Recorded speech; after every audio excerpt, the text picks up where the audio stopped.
Infrastructure line দিয়ে দিছি। Line দেওয়ার পরে ডিসপ্লেতে কোনো লাইন আসছে না। এখন ইনফ্রাস্ট্রাকচারটা খুলতেছি। নাটগুলো খোলার পর সার্কিট থেকে সবগুলো লাইন আলাদা করলাম। দেখলাম সার্কিটের মধ্যে একটা 22 রেজিস্ট্যান্স আছে, ওটা পুড়ে গেছে। 22 রেজিস্ট্যান্স খুলে নিচ্ছি। খোলার পর নতুন একটা 22 রেজিস্ট্যান্স নিলাম। এটা এখন লাগিয়ে দেব। লাগানোর পর দেখব সার্কিটটা ঠিক হয়েছে কিনা।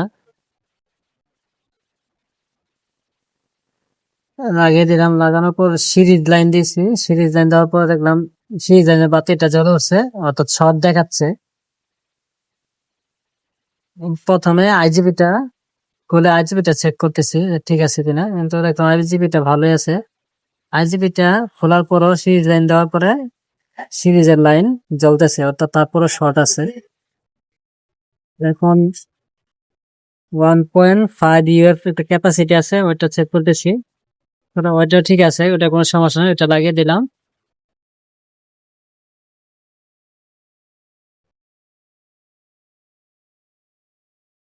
এখন 450 ভোল্ট একটা ক্যাপাসিটি আছে, ওই ক্যাপাসিটিটা খুলে নিলাম।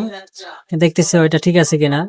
মিটার দিয়ে চেক করলাম, কিন্তু এটা দেখলাম এটা ঠিক আছে, শর্ট নেই। তারপর এটা লাগিয়ে দিয়েছি। লাগানোর পর ডায়োড গুলো চেক করতেছি। ডায়োড গুলো সার্কিটে লাগানোর অবস্থায় চেক করা যাবে না। একটা লাইন খোলার পরে চেক করে দেখলাম মিটারে একটা ডায়োড ফুল শর্ট দেখাচ্ছে। এখন এই ডায়োডটা খুলে নতুন একটা ডায়োড লাগিয়ে দেব। সাথে আইজিবিটা লাগিয়ে দিচ্ছি। আইজিবিটা এবং ডায়োড লাগানোর পরে তারপরেও সিরিজে শর্ট দেখাচ্ছে, সমাধান হয়নি। এখন আদার্স বাকি সবগুলো ডায়োড চেক করতেছি। চেক করার পর এখানে একটা আইসি আছে, আইসিটা নষ্ট।